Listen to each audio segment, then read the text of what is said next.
Dr. Caroline. I'm the CEO and founder of Fibrogenics and Regenix Longevity. And I'm here today with Dr. Darryl Bates, MD. He is our medical contributor, and I'm super excited to have you on board with us, Doctor. And I wanted to talk today about athletic performance and rapid recovery and the importance of that. And it's really interesting because I know that our technology works really, really well, especially on athletes. They'll heal really fast because they are already functioning at such a high level. Their cell voltage is high. They're generally very healthy people. So when we've had somebody get high ankle sprain, they've been treated for 4 to 5 days and been back playing again and never missed a day. Hamstring pulls, the same kind of thing. But breaking into the athletic community has been very, very difficult. We've gone to coaches conventions, CSCCA several times. We've talked to a lot of coaches, and most of the belief system that all you need is a foam roller, right? That's all you need. And we met strength and conditioning coach at Washington State University, and he was of a completely different mindset. He saw recovery as being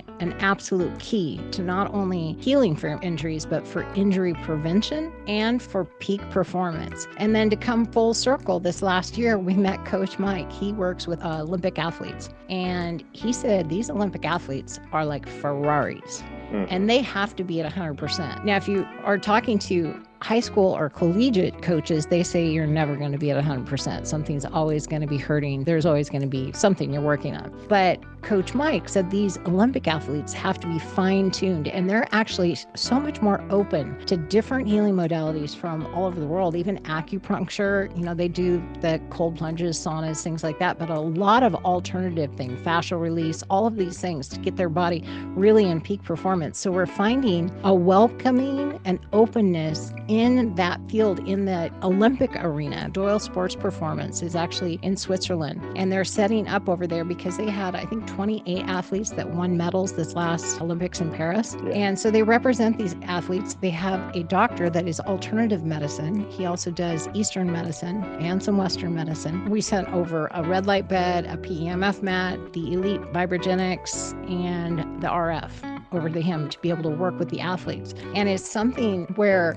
they worry just as much about recovery as they do training. I don't know what your experience is with that, but helping people to wake up here at the collegiate level, even in going up to WSU, talking to some of the athletes, they were always hurting, always, because they trained so hard in the gym. Then they did a practice, and then the next day they'd have to play a game, and they were just always on that edge of being injured. So what is your feeling with the whole recovery process? And I'm also curious on how other things that you do, like peptides, would play into that for rapid recovery. These are excellent questions. What I have seen is a lot of athletes tend to be in these old school thoughts as far as their performance. And the emphasis is always on training. It's doing more work, doing more volume, or higher intensities. And it is necessary, but what ends up making the difference is you have to recover in order to do more volume, to do more intensity. Otherwise, what ends up happening, and I see two things, you end up with these nagging injuries where you normally wouldn't, or I should say, you end up in an overtrained state where you end up feeling tired but wired, and even when you do sleep and rest, you still never feel that you're restored. And people tend to get kind of achy, they get into these inflammatory cycles. So just going back to Chinese medicine, I like to think of it as like the yin and the yang. The yang is that outward exertion that you're doing. It's when you're training hard, you're breaking down muscle, you're forcing yourself, you're pushing yourself to be faster, to be stronger. But in order to balance that out so that the yang can stick, all that hard work can stick, you need to match it with the yin. Mm-hmm. And the yin tends to be what people know now is nutrition. People are learning about sleep.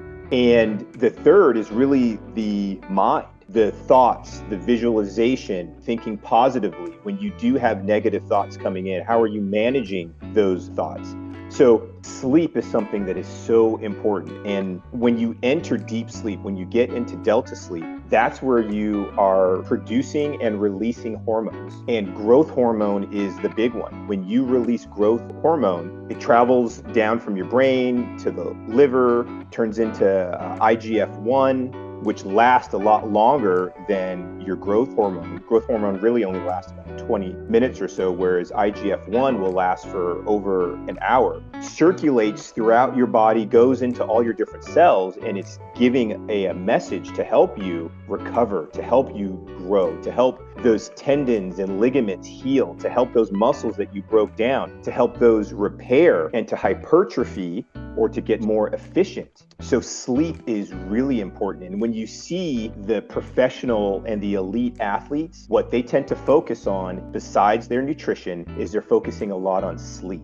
And then they're focusing on how do they manage from day to day their body, the muscles, the joints, the tendons. And so with Vibrogenics, what's so awesome about that is you can run some of the programs that are going to help you recover. Let's say you have been training hard and you don't want to risk injury. You can use the Vibrogenics in conjunction with a lower intensity workout or a lower volume workout, and you can get just as much done with Vibrogenics. Not only are you training, but you're training smart. Nutrition. And so you know so much about nutrition. And now a lot of athletes are really tapping into these low inflammatory diets. They're making sure that they're getting enough protein. Hydration is so key.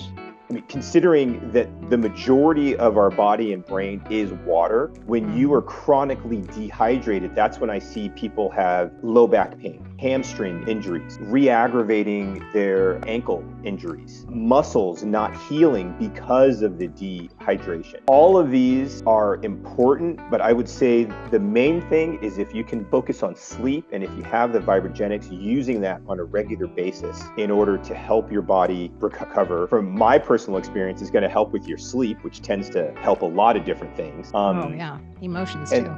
And then you had asked about peptides. So I've used peptides in lots of different ways, but one of the ways that I've used them is to help break that inflammatory cycle. Athletes, when they get just that achy sensation, they feel good once they warm up and the blood is flowing, but an hour or two after practice, once they've cooled down, then the aches start to come back. So I like to use BPC, and you can use BPC long term, but I like to use BPC to help break that inflammatory cycle, to help decrease the inflammation. And it's also great because it helps with soft tissues. So it's going to help your muscles, it's going to help the tendons, it's going to help the ligaments. And then you're also getting the benefits of supporting your gut. And the gut is like if you can imagine a wagon wheel with all those spokes, and then you've got the hub right in the middle. Your digestion is that central hub, and everything comes from your digestion. This is just one way of looking at the body, one philosophy of looking at the body, but it tends to hold true. I love that. I'm going to borrow that.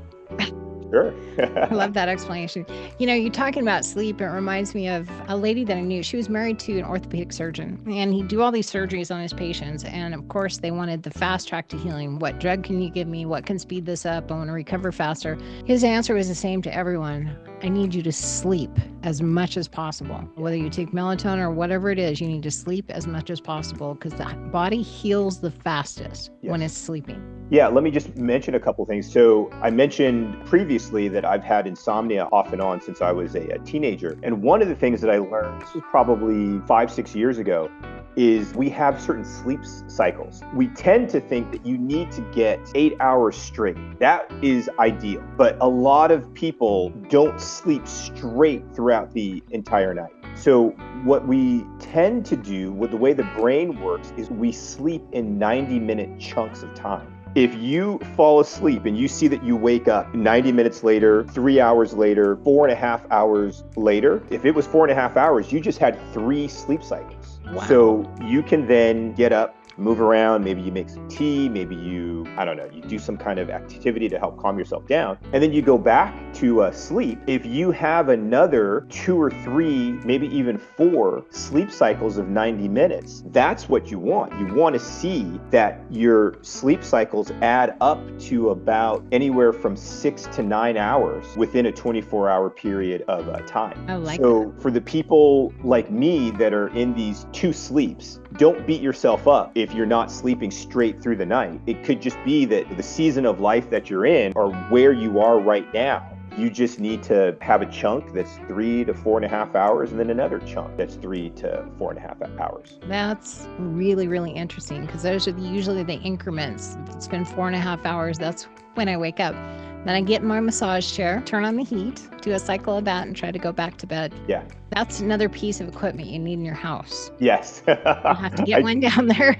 That biomat feels so good. I imagine like if my legs and my arms are also getting that too, then that feels good. Oh, and I should also mention, one of the ways to help people with recovery with peptides is using the growth hormone secretagogues. So that term secretagogue is specific to describing these peptides because it doesn't replace your growth hormone. It helps you secrete more of what you're already making. So you're never going to be dependent on these. But when you take these at night before bed, you're going to secrete more of the growth hormone you're already making, which is going to help you sleep that much more. And you're going to be in a deeper sleep and you're going to then produce more hormones, which is going to help you heal and recover faster. You really do have to start looking at sleep, whether it's using a watch or a sleep journal, and noticing how rested or recovered you are after sleeping. One of the tools that you can utilize, it's kind of an old school tool, but is to take your pulse first thing in the morning to see where your resting pulse is. For example, my pulse during the day tends to run in the 40s, or when I first wake up, it'll usually be in the low 40s, sometimes upper 30s. Let's say I've been training